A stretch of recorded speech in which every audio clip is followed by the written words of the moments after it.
Hey, J-Mart here, and I'm going to be using Tesla's summons feature from my phone. So we're at Old Navy right now, and we are ready to go. So what we're going to do is pull out my phone and use Tesla's app, and we are going to summons our new Tesla's Y.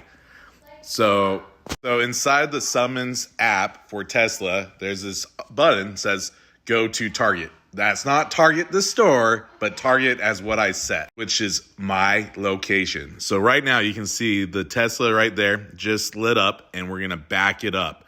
Super nervous. This is the first time I've done it in a public parking lot.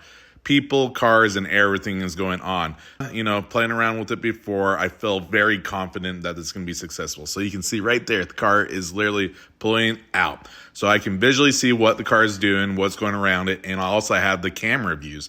So as it goes through reverse and forward, I can see all that.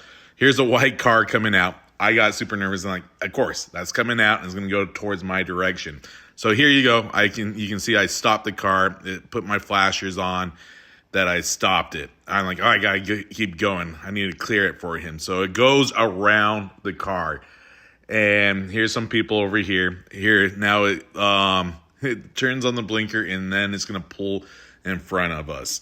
I was super impressed with this. Look at the guys. No one is in the car seat. Now I can just mosey up to my car, open the door, and get going. Freaking love this Tesla. Love it.